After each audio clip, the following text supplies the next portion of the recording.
안녕하세요, 청취자 여러분. 오늘 저희는 가상현실, VR 환경에서 심리극 훈련을 돕는 인공지능, AI 에이전트에 대한 좀 흥미로운 자료들을 가지고 왔습니다. 네, 안녕하세요. 이게 단순히 정해진 역할만 하는 게 아니라 훈련자인 당신과 함께 호흡하면서 같이 성장하는 파트너, 이런 AI와 가능성에 좀 초점을 맞춰보려고요. 네, 맞습니다. 오늘 다룰 내용의 핵심은 이 AI가 그냥 시뮬레이터가 아니라는 거예요. 아, 시뮬레이터가 아니다. 네, 사용자의 행동에 실시간으로 반응하고 어떨 때는 길을 좀 제시해주기도 하면서 훈련 과정을 같이 만들어가는 거죠. 상당히 동적인 존재라는 점이 오늘 우리가 주목할 부분입니다. 같이 만들어간다. 동적인 존재. 흥미로운데요. 그럼 이 AI 에이전트가 구체적으로 어떤 역할을 할 수 있는지 그거부터 좀 살펴볼까요? 자료 보니까 크게 세 가지 모습으로 변신할 수 있다던데요. 네, 그렇습니다. 우선 첫 번째는 실제 내담자처럼 행동하는 내담자 역할입니다. 내담자 역할이요. 네, 감정을 표현하기도 하고 또 망설이기도 하고 심지어는 기억이 좀 불분명한 모습까지 보여줘요. 이걸 통해서 이제 초기 인터뷰나 장면 구성 과정을 돕는 거죠. 와, 그 리얼함이 중요하겠네요, 정말. 바로 그겁니다. 실제 상담처럼 좀 예측 불가능한 반응들이 나와야 그 속에서 당신이 어떻게 대처하고 또 흐름을 만들어갈지 제대로 연습할 수 있거든요. 그냥 대본 외우는 거랑은 차원이 다르죠. 그렇군요. 그럼 두 번째 역할은 뭔가요? 두 번째는 보조자 역할인데요. 보조자요. 네, 당신이 이제 디렉터로서 연출 방향을 잡기 좀 어려워할 때 있잖아요. 그럴 때 마치 심리극의 보조자처럼 내담자가 차마 말하지 못한 어떤 속마음이나 숨겨진 욕구 같은 걸 대신 말해주는 겁니다.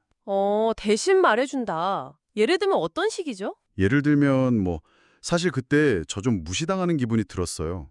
같은 대사로 숨겨진 감정을 탁 드러내주는 거죠. 아하, 이게 흐름이 막혔을 때 좀 뚫어주는 역할을 하겠네요. 정확합니다. 당신이 혹시 놓치고 있을 수 있는 중요한 감정선을 딱 포착하도록 도와주는 아주 핵심적인 기능이라고 할 수 있습니다.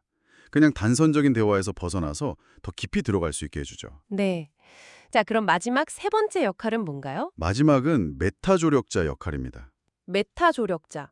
좀 말이 어려운데요? 네, 약간 그렇죠. 이건 이제 연습을 잠시 멈추거나 아니면 다 끝냈을 때 피드백을 주는 역할이에요. 예를 들어서 방금 그 질문은 관계 탐색에 좀 집중하는 접근이었네요? 라거나 아, 분석을 해주는군요. 그렇죠. 혹은 지금 이 타이밍에 이중자 기법 한번 써보시면 어떨까요? 이런 식으로 코멘트를 주는 거죠. 여기서 이중자 기법은 이제 내담자 옆에서 그 사람 속마음을 대신 말해주는 심리극 기법 중 하나거든요. 그렇군요. 그럼 이 세 가지 역할이 계속 바뀌는 건가요? 네, 사용자의 선택에 따라서 아주 유연하게 전환됩니다. 중요한 건 이 AI가 초기 면담부터 시작해서 장면 설정하고 또 역할 교대 기법 아시죠? 네네, 서로 역할 바꿔보는 거요. 맞아요. 그거랑 거울 기법, 그러니까 다른 사람이 내담자 행동을 거울처럼 보여주는 기법이요. 이런 심리극의 핵심 기법 실행까지 전 과정을 아주 유기적으로 지원한다는 점이에요. 결국에는 당신이 주도권을 딱 쥐고 훈련을 이끌어가도록 돕는 데 초점이 맞춰져 있는 거죠. 와, 정말 다재다능한 파트너네요. 그럼 이런 AI 파트너가 훈련 중인 디렉터, 그러니까 당신에게 구체적으로 어떤 도움, 어떤 이점을 줄 수 있을까요? 우선 가장 큰 건 실패에 대한 부담 없이 마음껏 연습할 수 있는 안전한 훈련 무대를 제공한다는 점이죠. 안전한 무대? 네.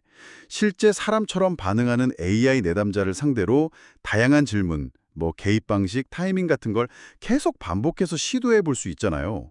그러면서 자연스럽게 자신감을 키울 수 있는 거고요. 이게 바로 아까 말씀하신 반응형 에이전트의 힘이겠군요. 맞습니다. 당신이 뭔가를 시도하면 AI가 즉각적으로 피드백하고 반응해 주니까 그냥 이론만 아는 걸 넘어서 실제 상황에서 필요한 어떤 직관이나 감각 같은 걸 체득하게 되는 거죠. 실수를 통해서 배우고 성장할 수 있는 최적의 환경인 셈입니다. 그리고 또 이론으로만 배우던 심리극 기법들을 AI가 직접 보여주기도 한다면서요? 네, 그렇습니다. 직접 시연도 해주고 또 지금 이 장면에선 역할 교대를 한번 시도해 볼 수 있겠네요. 이런 식으로 실시간 제안까지 해줍니다. 와, 그럼 특정 기법이 실제 어떤 효과를 내는지 바로바로 확인하고 적용 감각을 키울 수 있겠네요. 그렇죠. 그냥 기법 정의만 외우는 거랑 실제 상호작용 속에서 그 기법이 어떻게 쓰이고 어떤 반응을 끌어내는지 경험하는 건 이건 완전히 다른 차원의 학습이거든요. 이 AI가 바로 그 간극을 메워주는 역할을 하는 겁니다. 네, 그렇네요. 피드백도 그냥 단순한 게 아니라면서요. 네, 다차원적이라고 할 수 있는데요. 감정적인 반응은 기본이고, 예를 들어 지금 당신의 접근은 약간 문제 해결 중심이네요. 감정 탐색 쪽으로 한번 전환해 볼 수도 있겠습니다. 와 같이 연출 흐름 자체에 대한 메타적인 코멘트까지 제공해요. 아, 자기 스타일을 좀 돌아보게 하겠네요. 그렇죠. 스스로의 방식을 돌아보고 좀 새로운 시도를 해보도록